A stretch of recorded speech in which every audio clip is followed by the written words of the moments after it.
The rain came down hard on the night of October 17th, 1998, drumming against the windows of the sprawling estate that sat perched on the hills overlooking downtown Austin, Texas. Inside, the limestone walls that had stood for nearly a century absorbed the sound, creating an eerie, that muffled quiet that would soon become evidence of something far more sinister than anyone could have imagined. Victoria and Graham Holloway were not just wealthy. They were Austin royalty. Graham, 52, had built his fortune in telecommunications during the boom years of the 1990s, when cell towers sprouted across Texas like metal flowers and everyone wanted a piece of the wireless revolution. Victoria, 48, came from old money, the kind that whispered rather than shouted, the kind that opened doors before you even knew they existed. Together, they represented everything that Austin was becoming in those years, and a city shedding its laid-back college town image and stepping into the spotlight as a hub for technology and new money. Their home sat on 12 acres of prime real estate, a modernist compound that blended Spanish colonial architecture with contemporary glass and steel. The main house sprawled across 8,000 square feet, with floor-to-ceiling windows that offered panoramic views of the city lights below. It was the kind of place that appeared in architectural magazines, the kind of home that made visitors pause and wonder what it must be like to live with such opulence. But on that October night, something happened inside those walls that would turn the Holloway estate into one of the most baffling cold cases in Texas history. The first person to notice something wrong was Elena Martinez, the housekeeper who had worked for the Holloways for 6 years. She arrived at 8 o'clock on the morning of October 18th, just as she did every Sunday, Monday, and Wednesday. Elena had her own key, her own routine. She would enter through the side door near the kitchen, prepare coffee, and begin her rounds through the enormous house. But that morning something felt off immediately. The alarm system, which the Holloways religiously set every night, was disengaged. The lights in the main hallway were still on, burning bright in the grey morning light that filtered through the rain-streaked windows. And there, in the foyer, was something that made Elena stop cold. Victoria's purse sat on the marble console table, its contents spilled across the surface. Her wallet lay open, credit cards fanned out like playing cards. Her car keys glinted in the overhead light. But her reading glasses, the expensive Italian frames she never went anywhere without, rested beside the purse. Elena called out, her voice echoing through the empty halls. No response. She moved through the house, her unease growing with each room. The master bedroom showed signs of occupancy from the night before. The bed was made, but Victoria's nightgown lay draped across the chaise lounge near the window. Graham's watch, a Rolex he wore every single day, sat on his nightstand. His reading glasses were there too, folded neatly beside a biography of Theodore Roosevelt that sat bookmarked halfway through. In the kitchen, 2 wine glasses sat on the counter, one still half full of red wine, the other drained. A bottle of 1985 Chateau Margaux, one of Graham's prized bottles from the wine cellar, stood open beside them. The cork lay nearby. But no Victoria, no Graham, no sign of struggle, no blood, no broken glass, no overturned furniture. Just an overwhelming sense of wrongness, as if the house itself was holding its breath. Elena called the police at 8:47 in the morning. Detective Lawrence Pike arrived at the Holloway estate just after 10 o'clock. Pike was a 20-year veteran of the Austin Police Department, a methodical investigator who had worked everything from burglaries to homicides. He had seen his share of strange cases, but nothing quite prepared him for the scene that awaited him at the Holloway residence. The house was immaculate, almost unnaturally so. Pike walked through each room with a growing sense that he was looking at a stage set rather than a lived-in home. Everything was in its place, except for the people who should have been there. The first anomaly Pike noted was the security system. The Holloways had a state-of-the-art setup installed just 2 years earlier, complete with motion sensors, cameras, and pressure pads on all the doors and windows. And the system logged every entry and exit, every armed and disarmed sequence, everything. The last entry in the log was from 9:47 p.m. on October 17th, when Graham had armed the system for the night. After that, nothing. No disarm code. No triggered sensors. No camera footage showing anyone entering or leaving. It was as if the Holloways had simply vanished into thin air from inside their own home. Pike stood in the main hallway, staring at the security panel, his mind working through possibilities. Someone had disarmed the system. That much was certain, but who knew the code? And why was there no record of it? The investigation expanded rapidly. Within hours, the estate was swarming with crime scene technicians, fingerprint analysts, and specialist investigators. They photographed every inch of the property, collected samples from surfaces, analyzed the wine glasses, dusted for prints, and searched for any sign of forced entry or violence. They found nothing. Well, almost nothing. In Graham's study, a room lined with mahogany bookshelves and leather furniture, investigators found his personal computer still running. The screen had gone to sleep, but when they moved the mouse, it came to life, showing his email inbox. The last email he had opened was from someone named David Kellerman, sent at 9:23 p.m. on October 17th. The subject line read simply, "We need to talk about the situation." The email itself was brief. "Graham, this cannot wait any longer. Meet me at the usual place tomorrow morning, 6 a.m. Come alone. This is not negotiable." It was signed with just the letter D. David Kellerman, it turned out, was Graham's business partner, a man who had co-founded the telecommunications company with Graham back in 1991. The two men had built an empire together, but their relationship had soured over the past year. According to employees at the company headquarters, Graham and David had been locked in a bitter dispute over the direction of the business. David wanted to sell to a larger corporation that had made a substantial offer. Graham wanted to hold out for more money or stay independent entirely. The stakes were enormous. The offer on the table was for $230 million. Pike brought David Kellerman in for questioning on October 19th. Kellerman was a thin man with wire-rimmed glasses and nervous energy that made him tap his fingers constantly against whatever surface was nearest. He insisted he had nothing to do with the Holloway's disappearance. That email, Kellerman explained, his voice tight with frustration, was about the buyout offer. That we had a deadline coming up, and Graham was being impossible. "I wanted to meet early, away from the office, to hash things out privately.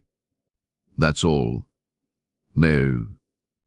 "And did he show up?" Pike asked, his tone flat, giving nothing away. "No," Kellerman said. "I waited at the coffee shop on 6th Street until 7:30. He never came. I figured he was blowing me off again, so I went to the office." Kellerman's alibi checked out. Security footage from the coffee shop showed him arriving at 5:55 a.m. and leaving at 7:32 a.m., just as he claimed.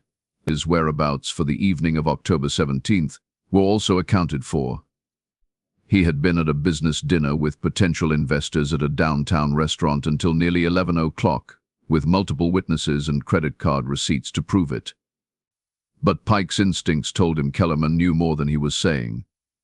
There was something in the man's eyes, a flicker of fear that went beyond the normal anxiety of being questioned by police. As days turned into weeks, the investigation took on a desperate quality. The Holloway's 3 adult children, all living in different states, flew to Austin and made tearful appeals on local news broadcasts. Victoria's elderly mother, a woman who had once been a pillar of Austin society, sat hollow-eyed in front of cameras and begged for information. The police followed every lead. They interviewed hundreds of people, employees, business associates, country club members, neighbors, distant relatives, and anyone who had ever crossed paths with the Holloways. They searched the 12-acre property multiple times, using cadaver dogs, ground-penetrating radar, and every tool at their disposal. Nothing. Nothing. The media coverage was relentless. The case had everything that captured public attention: wealth, mystery, a beautiful couple, and an impossible disappearance. News vans lined the street outside the estate. Reporters staked out the police station. Theories proliferated on early internet forums and talk radio shows. Some believed it was a kidnapping, though no ransom demand ever came. Others thought Graham had staged the disappearance to escape financial problems, though investigators found no evidence of any such difficulties. His company was thriving, his personal finances were solid, and there was no indication he was fleeing from anything. The most disturbing theory, whispered but never proven, was that someone had murdered both Victoria and Graham inside their home and somehow removed all evidence of the crime. But how? And why? And who had the skill and resources to pull off something so elaborate? 3 weeks into the investigation, Pike received a phone call that added a new dimension to the case. It came from a woman named Jennifer Torres, who had worked as Graham's executive assistant for the past 4 years. She sounded nervous, speaking in hushed tones as if afraid of being overheard. "Detective Pike," she said, "there's something I need to tell you about Mr. Holloway. Something nobody at the company wants to talk about." They met at a diner on the outskirts of Austin, far from the prying eyes of journalists and curious onlookers. Jennifer was in her early 30s, professionally dressed, with dark circles under her eyes that suggested she had not been sleeping well. About 6 months ago, she began stirring sugar into her coffee without drinking it. Mr. Holloway started receiving phone calls that upset him. I would transfer them to his office, and afterwards he would be agitated, distracted. He started closing his door more, which he never used to do. He was always an open door kind of boss. "Did you know who was calling?" Pike asked. "No," Jennifer said. "The calls always came from different numbers, always cell phones. But I heard him on the phone once. I was bringing him some documents, and his door was slightly open. He was angry, which was unusual. He said something like, 'Look, I paid what I owed. This needs to stop.' Then he saw me and shut the door." Pike leaned forward. "Did you tell anyone about this?" Jennifer shook her head. "I didn't think it was my place. And honestly, I was afraid. Mr. Holloway was a good boss, but he could be intense when he wanted to be. I didn't want to lose my job by gossiping about his personal calls." "Is there anything else?" Pike pressed. Jennifer hesitated, then pulled a small notebook from her purse. "I kept a log of the dates and times of those calls, just in case. I don't know why. Maybe I sensed something was wrong." She slid the notebook across the table. There were 17 calls over 6 months. The last one came 3 days before they disappeared. The notebook became a crucial piece of evidence. Pike's team traced every number in that log. Most were burner phones, untraceable and long since discarded. But 2 of the numbers led somewhere interesting. They belonged to registered phone accounts linked to a private investigation firm based in Houston. The firm, called Sentinel Security Solutions, specialized in discrete investigations for high-net-worth individuals and corporations. When Pike contacted them, the response was predictably vague. Client confidentiality, they said. Legal protections, they claimed. But Pike was not easily deterred. After obtaining a warrant, he learned that Sentinel Security Solutions had indeed been hired to investigate Graham Holloway, but not by a business rival or a suspicious spouse. The client who hired them was Victoria Holloway herself. Victoria had suspected her husband of hiding something. According to the sparse records Pike was able to obtain, she had approached Sentinel in April of 1998, 6 months before the disappearance. She wanted them to follow Graham, to investigate his business dealings, to find out if he was being truthful with her about the state of their finances and his company. What Sentinel discovered was never fully documented in their files, at least not in the files they turned over to police. But there were notes, fragments of reports, hints of something darker. Graham had made multiple trips to Las Vegas over the previous 2 years, trips that were not reflected in his calendar or business travel logs. He had withdrawn large sums of cash from accounts Victoria did not know existed. He had meetings with individuals whose backgrounds were, as one report delicately put it, problematic. But Pike felt the case shifting beneath his feet. This was no longer just about a missing couple. This was about secrets, hidden lives, and choices that had consequences. But before Pike could dig deeper, something happened that changed everything. On November 14, 1998, nearly a month after the Holloways vanished, a hiker in Big Bend National Park, More than 400 miles west of Austin, stumbled upon something disturbing in a remote canyon area rarely visited by tourists. Wedged between two boulders, partially concealed by brush and desert scrub, was a leather overnight bag. Inside the bag were items that sent chills through everyone involved in the investigation. A woman's wallet containing Victoria Holloway's driver's license and credit cards. A man's Rolex watch, engraved on the back with Graham's initials, and a passport belonging to Victoria. A bundle of cash, nearly $10,000, held together with a rubber band.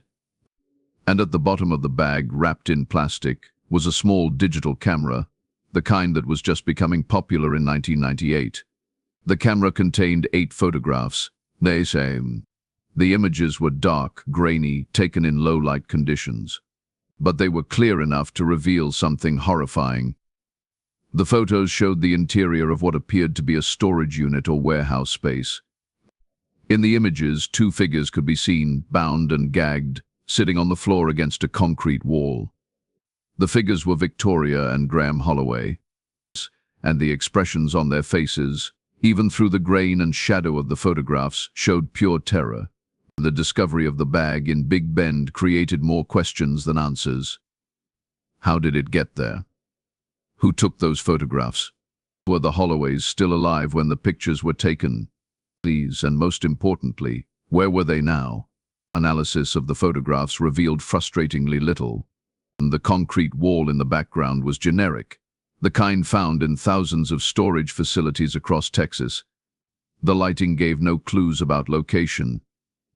There were no windows visible, no identifying marks or signs, nothing that could pinpoint where the images were taken. The camera itself was a dead end. It was a common model sold in electronics stores throughout the state. No fingerprints were recovered from its surface. The memory card showed the 8 photos were taken on October 18, 1998, the day after the Holloways disappeared, on between approximately 2 a.m. and 3 a.m., based on the timestamp data. Someone had held Victoria and Graham captive. Someone had photographed them in their moment of terror. And then someone had driven more than 400 miles into the desert to hide evidence of the crime. Why? Pike assembled a task force. FBI agents joined the investigation, bringing resources and expertise that the Austin Police Department could not match alone. They analyzed the bag, the contents, the location where it was found. They searched the surrounding area for graves, for any sign that the Holloways had been killed and buried in the unforgiving Texas desert. They found nothing. Months turned into a year. The case grew cold despite the best efforts of dozens of investigators. The Holloway estate sat empty, a monument to unanswered questions. The telecommunications company was eventually sold, though for far less than the original offer after the scandal of the founder's disappearance. David Kellerman moved to California and refused further interviews. The Holloway children settled their parents' affairs, held memorial services without bodies, and tried to move on with their lives. But the case never truly closed. It lingered in the minds of everyone who had worked on it, a puzzle with pieces that refused to fit together. Detective Pike retired in 2003, but he kept copies of the case files in his home office. He would pull them out sometimes, late at night, and stare at those 8 photographs, trying to see something everyone else had missed. He died in 2019, the Holloway case still unsolved, still haunting him. For 27 years, the disappearance of Victoria and Graham Holloway remained one of Texas's most baffling mysteries. The case files gathered dust in storage. The estate was eventually sold to a tech entrepreneur who renovated it completely, erasing the last physical traces of the couple who had once lived there. And then, in March of 2025, a discovery in the New Mexico desert changed everything. A group of off-road enthusiasts exploring remote areas near the Texas border came across an abandoned property, a decaying structure that had once been some kind of industrial facility. The buildings were half collapsed, reclaimed by the desert, their purpose long forgotten. One of the explorers, a woman named Lisa Brennan, noticed something odd about one of the smaller outbuildings.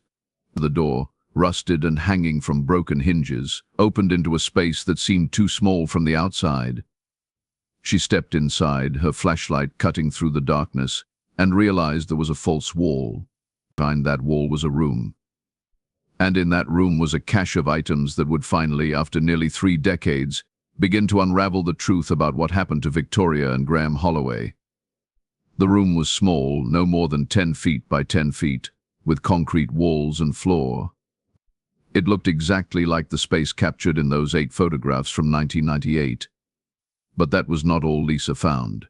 Stacked against one wall were boxes filled with documents, financial records, dating back to the mid-1990s, bank statements showing accounts in the Cayman Islands and Switzerland, lists of names and numbers that meant nothing to Lisa, but would prove explosive to investigators, transaction records showing payments made to individuals and organizations that existed in the shadows of legitimate business.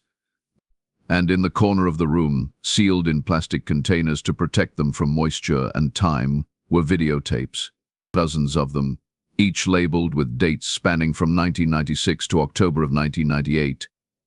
When authorities finally processed the scene and reviewed the contents of those tapes, they found themselves staring at evidence of crimes that went far beyond a single disappearance. The videos documented meetings, conversations, transactions that revealed Graham Holloway had been involved in something that put both him and Victoria in mortal danger. But even with this new evidence, crucial questions remained unanswered. Where were Victoria and Graham Holloway? Were they dead, killed shortly after those 8 photographs were taken? Were they buried somewhere in the vast emptiness of the American Southwest, their bodies lost to time and desert winds? Or was there something else, something even more sinister, that had claimed them? The investigation, dormant for so many years, roared back to life. Cold case detectives in Austin reopened files. FBI agents who had worked the original case came out of retirement to consult. And slowly, painstakingly, they began to piece together a story that was darker and more complex than anyone had imagined. This was not a simple kidnapping. This was not a case of murder for financial gain or a crime of passion. What happened to Victoria and Graham Holloway was connected to a web of corruption, violence, and secrets that stretched across state lines and involved people who would kill to keep their names out of the spotlight. But uncovering the truth would require following a trail that was 27 years cold, through the remnants of criminal enterprises that had long since evolved or dissolved, little through the fading memories of witnesses who had stayed silent out of fear, and through evidence that had been deliberately obscured by people who understood how to make inconvenient problems disappear. The story of Victoria and Graham Holloway was not over. In fact, in many ways, it was only just beginning. The videotapes found in that concrete room in New Mexico were not the kind that families recorded birthday parties or vacation memories on. These were surveillance recordings, deliberately made and carefully preserved, and what they contained would shake the foundations of multiple law enforcement agencies across 3 states. Special Agent Monica Reeves of the FBI watched the first tape in a secure viewing room in Albuquerque on March 23, 2025. She had worked white-collar crime for 15 years, had seen financial fraud schemes that would make a normal person's head spin, but nothing prepared her for what unfolded on that grainy footage. The tape, dated June 14, 1996, showed Graham Holloway sitting across a table from 2 men in what appeared to be a hotel room.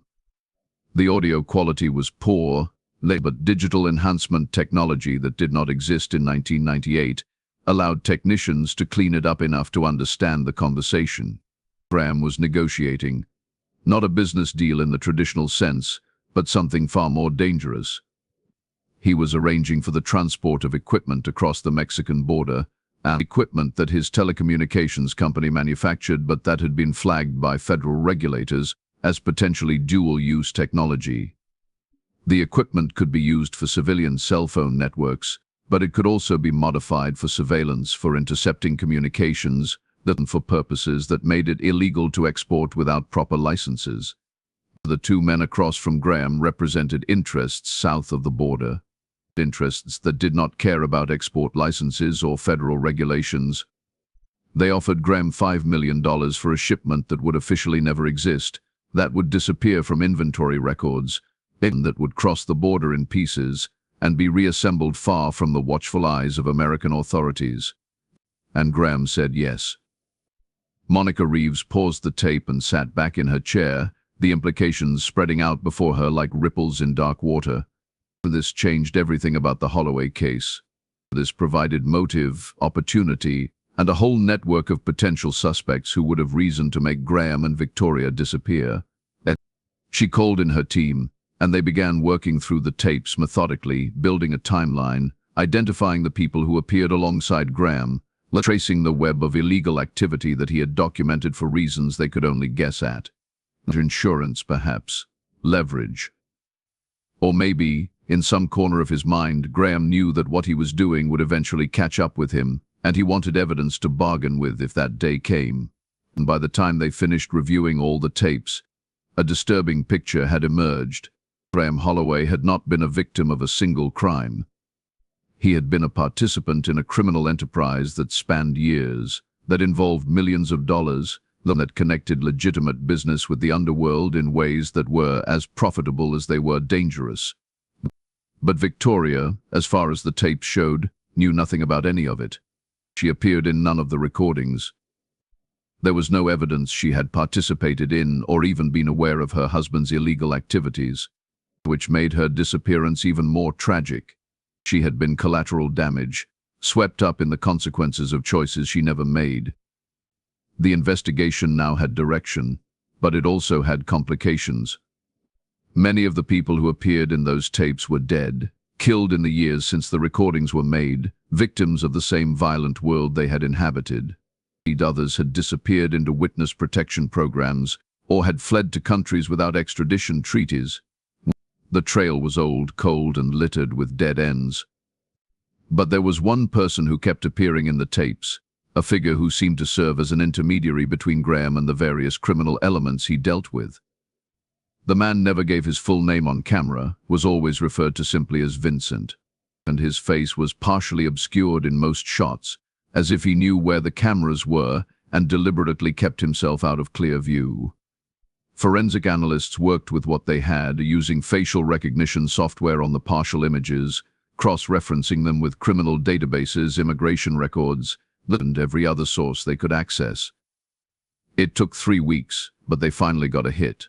Vincent Ruiz, born in El Paso in 1961, arrested multiple times in the 1980s for smuggling, racketeering, and assault.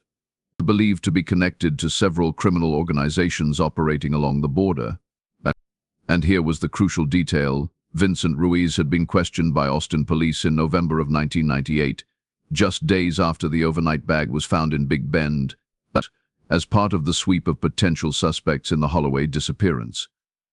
He had an alibi for the night of October 17th. He had been in El Paso, according to multiple witnesses, at a family gathering that was confirmed by dozens of people. The investigators in 1998 had cleared him and moved on. But Monica Reeves looked at that old report with fresh eyes and saw what the original investigators had missed.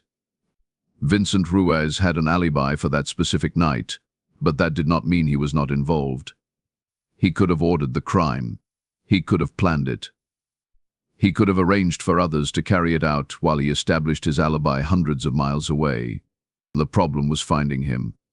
Vincent Ruiz had not been seen or heard from in over a decade. His last known address was in Juarez, Mexico, but that trail went cold in 2013. He had either died, changed his identity, or gone so deep underground that even people who made it their business to know such things had lost track of him. Then, in April of 2025, a break came from an unexpected source. A former Texas Ranger named Thomas Wade reached out to the FBI after seeing news coverage of the reopened Holloway investigation. Wade had retired in 2015 after 30 years of service, much of it spent working cases along the border. He had information about Vincent Ruiz that had never made it into any official report. Monica Reeves met Wade at a coffee shop in San Antonio. He was in his 70s now, still sharp-eyed despite his age, with the bearing of a man who had spent decades dealing with dangerous people in dangerous situations. Vincent Ruiz. Vincent Ruiz, Wade said. His voice, rough from years of Texas heat and too many cigarettes, was a fixer, and that was his specialty. When people had problems they could not solve through legal channels, they called Vincent. He knew people, he could arrange things, and he was smart enough to never get his own hands dirty if he could avoid it. But did you ever connect him to the Holloways? Monica asked. Nan, Wade shook his head. Not at the time.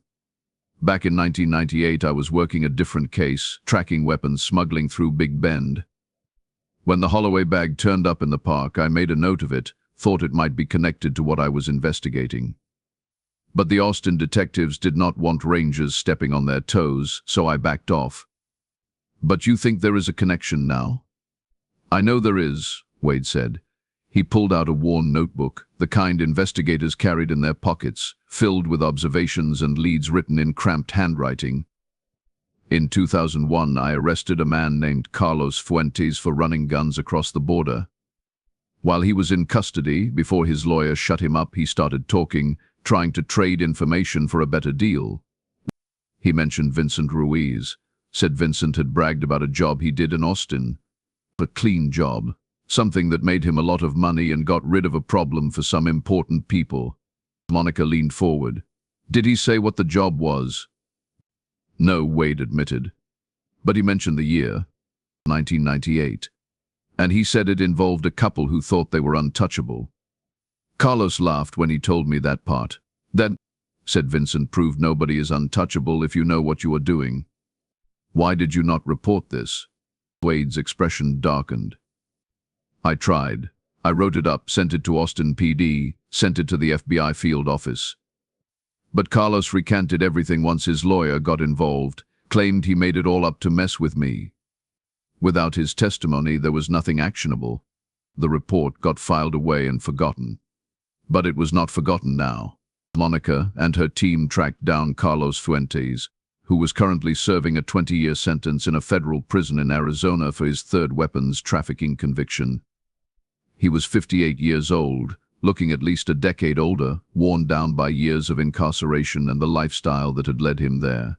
Getting Carlos to talk again took time, negotiation and promises of consideration for parole that might or might not be kept. But eventually, sitting in a gray interview room with his attorney present, Carlos confirmed what he had told Thomas Wade over 2 decades earlier. Vincent came to me in early 1999, Carlos said, his voice hoarse, his eyes avoiding direct contact with Monica. He was flush with cash, buying drinks for everyone, acting like he had won the lottery. I asked him what the score was, and he got this smile, this smug look. And he said he had handled a situation for some business people who needed a problem to go away permanent. Did he specify what the problem was? Monica asked. Not directly. But he said it was a couple in Austin, rich people who got themselves involved in things they should not have. He said one of them, the husband, had been skimming, taking more than his share, getting greedy. The people he was dealing with decided he was too much of a liability. So they paid Vincent to make both of them disappear. Both of them? Why the wife? Carlos shrugged.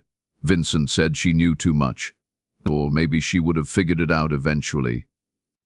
Either way, the people paying him wanted no loose ends. They wanted it done clean, no bodies turning up, no evidence, nothing that could blow back on them. No, Carlos said. Vincent never said. But based on the money he was throwing around, it was somebody with serious resources. He bought a new truck, took a trip to Cancun, paid off debts he had been carrying for years. That job set him up for a long time, and the pieces were coming together, but the picture they formed was incomplete. Monica's team worked backwards from Carlos's testimony, trying to identify who might have hired Vincent Ruiz to kill the Holloways.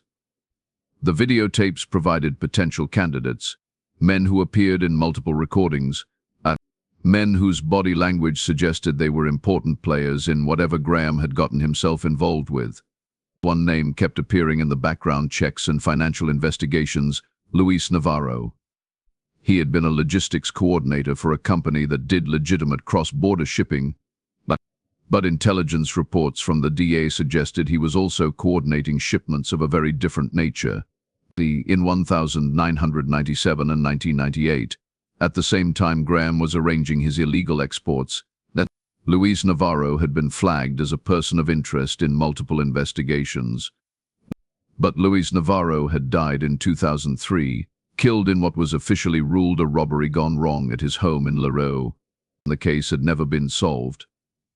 Looking at it now, with the context of the Holloway investigation, it seemed less like random violence and more like another loose end being tied off. The trail kept leading to dead people, closed chapters, erased histories. Whoever had orchestrated the Holloway's disappearance had been methodical about covering their tracks, not just in the immediate aftermath but in the years that followed, eliminating anyone who might eventually talk. Monica sat in her office late one night in May of 2025, surrounded by case files, photographs, transcripts, and evidence logs, and tried to think like the people who had planned this crime. They had wanted Graham dead because he was a liability. They had killed Victoria because she was a potential witness. They had made the bodies disappear so thoroughly that even after 27 years, no trace of them had been found. But they had also left that bag in Big Bend, with the photographs, with the Holloway's personal items, with evidence of the crime. Why? And then, the answer, when it came to her, was chilling in its simplicity. The bag was not accidentally left behind. It was placed there deliberately, as a message. The photographs showed the Holloway's captive, terrified, helpless. Anyone who might be thinking about causing problems for the people behind this crime would see those images and understand what happened to people who became liabilities. It was a warning, preserved in the desert like a rattlesnake's dried husk, a reminder of danger even years after the threat had passed. But if that was true, then where were the bodies? They would not have been left in that concrete room in New Mexico. That space had been a holding location, a place to keep the Holloways while decisions were made and plans were finalized. After that, they would have been moved somewhere more permanent, somewhere they would never be found. Monica requested ground-penetrating radar surveys of the area surrounding the abandoned facility in New Mexico. The desert there stretched for miles in every direction, offering countless places to bury bodies where they would remain hidden for decades or forever. The surveys took weeks, covering square miles of terrain, looking for any anomaly that might indicate disturbed earth or buried remains. They found nothing. In June, Monica received a call from an anthropologist named Dr. Henry Mills, who specialized in forensic archaeology and had consulted on cold cases across the Southwest. He had read about the Holloway investigation and had a theory he wanted to share. "If I wanted to make bodies disappear in this region, Doctor," Mills explained, "I would not bury them. Burial sites can be discovered by animals, by erosion, by random chance. But I would use the landscape itself. There are abandoned mine shafts all over New Mexico, Arizona, and West Texas, hundreds of them, many not even on official records. Drop bodies down a shaft that is 300 feet deep, maybe collapse part of the entrance, and those remains will never be found." It was a grim thought, but it made terrible sense. The team began compiling lists of abandoned mines in the areas surrounding the concrete room, prioritizing those that existed in 1998 and were accessible by vehicle. There were dozens of potential sites, each one requiring physical inspection by teams who rappelled into darkness looking for evidence of human remains. The search continued through the summer of 2025, with no results. Monica felt the case slipping through her fingers again, becoming another cold file that would be revisited in another decade or two when some new piece of evidence surfaced. And then on August 3rd, a team searching an abandoned copper mine 40 miles from the New Mexico facility found something. Not bodies, but evidence that someone had been there. Scraps of clothing, degraded by time and moisture, but still identifiable as coming from expensive brands. A woman's shoe, size 7, the same size Victoria Holloway wore according to records from her closet, and wedged into a crack in the rock face, probably knocked loose during the disposal of the bodies and overlooked in the darkness, was a small metal object. It was a medical alert bracelet, engraved with a name, Victoria Ann Holloway. The mine shaft was over 400 feet deep, flooded at the bottom with stagnant water that had accumulated over decades. Recovering remains from that environment would be nearly impossible, and even if they succeeded, identifying them after 27 years in those conditions would be a monumental challenge. But finding the bracelet was enough. It was evidence that Victoria Holloway had died here, that her body had been disposed of in this forgotten hole in the earth, hidden away where no one would think to look. And if Victoria was here, Graham almost certainly was too. Monica stood at the entrance to that mine shaft in the scorching August heat and felt a complex mixture of emotions. Relief that they had finally found something concrete. Sadness for the Holloway children, who would now have confirmation their parents were dead but would likely never have remains to bury. And anger at the people who had done this, who had killed two people and erased them from the world, as if they had never existed. The investigation now turned to prosecution, but that presented its own challenges. Vincent Ruiz was still missing, possibly dead himself. The people who had hired him were either dead, like Luis Navarro, or so far removed from the crime that proving their involvement would be nearly impossible. The videotapes proved Graham was involved in illegal activity, but they did not directly show who killed him. In September of 2025, a federal grand jury indicted 3 individuals connected to the criminal network that Graham had dealt with. 2 were currently in prison for other crimes. One was a 72-year-old businessman living in Monterrey, Mexico, who fought extradition with expensive lawyers and political connections. The indictments made headlines, brought renewed media attention to the case, and provided some measure of justice for the Holloway family. But they did not answer every question. They did not explain exactly how Victoria and Graham were taken from their home without triggering the security system. They did not reveal who had physically carried out the murders. They did not close every gap in the timeline. In October of 2025, almost exactly 27 years after Victoria and Graham Holloway vanished from their Austin mansion, a memorial service was held at a cemetery overlooking the city. The Holloway children, now in their 50s, stood together as a priest spoke words of closure and remembrance. They buried Victoria's bracelet in a plot that would serve as a symbolic grave, a place where family could come to mourn, even though the bodies themselves remained in that flooded mine shaft in New Mexico, beyond recovery, beyond reach. Monica Reeves attended the service, standing at a respectful distance, watching the family grieve for losses that had stretched across decades. She had solved cases before, had brought killers to justice, had provided closure to families who had waited years for answers. But this case felt different, heavier somehow, weighted with all the years that had passed and all the pain that could never be undone. After the service, as people dispersed and the cemetery returned to its usual quiet, one of the Holloway daughters approached Monica. Her name was Rebecca, and she looked remarkably like her mother based on the photographs Monica had studied during the investigation. "Thank you," Rebecca said simply, "for not giving up, for finding something, even if it is not everything." Monica nodded, not trusting herself to speak without emotion breaking through her professional composure. "Do you think," Rebecca continued, her voice careful, "that my father knew what was going to happen? That he understood the danger he had put them in?"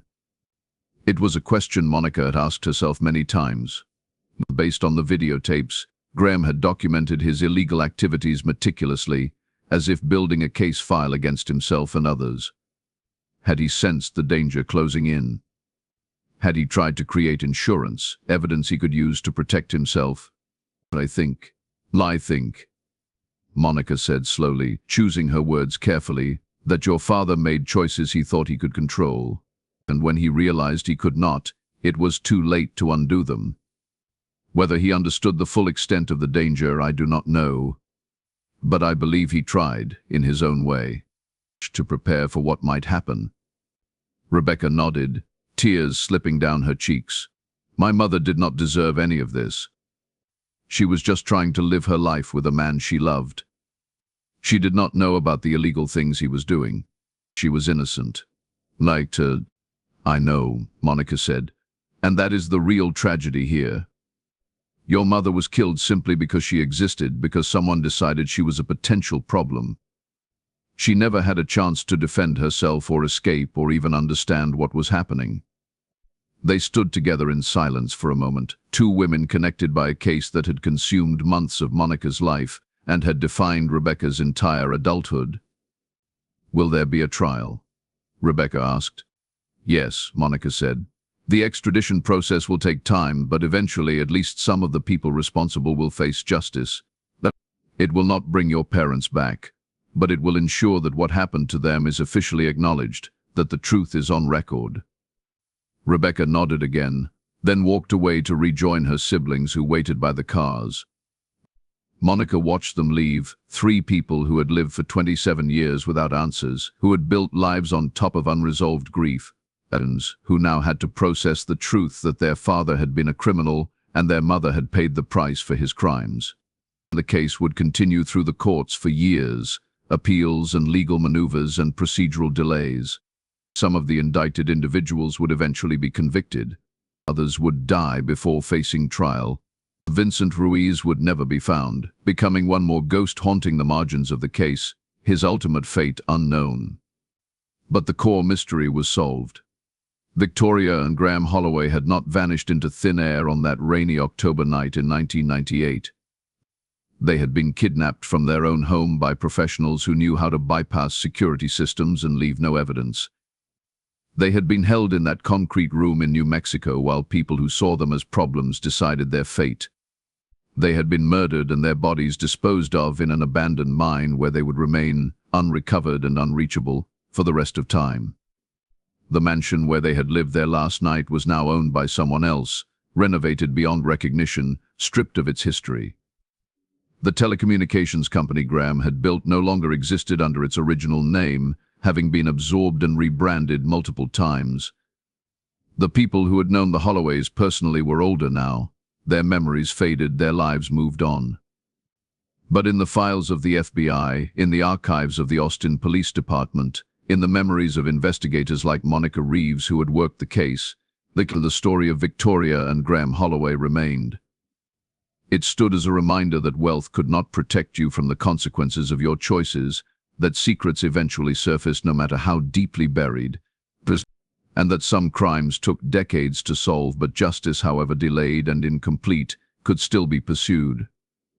On a cold November evening in 2025, Monica sat in her office and closed the last file on the Holloway case. Outside, the city lights of Albuquerque spread across the desert darkness like scattered stars. She thought about Victoria and Graham, about their final hours, about the fear they must have felt knowing what was coming. She thought about all the cases like this one, mysteries that took years or decades to unravel, crimes that left wounds that never fully healed. She thought about the families who waited, the investigators who pursued impossible leads, the chance discoveries that broke cases open when everyone had given up hope. The Holloway case was closed now, as closed as it would ever be. But somewhere in the desert, in the darkness of that flooded mine shaft, two people remained, silent witnesses to their own tragedy, at their final resting place known but beyond reach, a monument to crimes that took 27 years to understand and would never be entirely explained. And somewhere, perhaps, Vincent Ruiz was still alive, living under another name in another place, carrying memories of that October night when he made two people disappear and thought he had committed the perfect crime. If he was alive, he now knew that perfect crimes did not exist, that time and technology and persistence eventually caught up with everyone. And the desert kept its secrets, but not forever. Nothing stayed hidden forever. Victoria and Graham Holloway had been found, their story told, their fate revealed. It had taken 27 years, but in the end, the truth emerged from the darkness where someone had tried to bury it. Justice was served, incomplete and imperfect, but served nonetheless. And in a cemetery overlooking Austin, a small grave marker bearing two names stood as proof that even when people vanished without a trace, even when years passed and hope faded, that someone somewhere was still looking, still searching, still refusing to let them be forgotten. The case of Victoria and Graham Holloway was closed.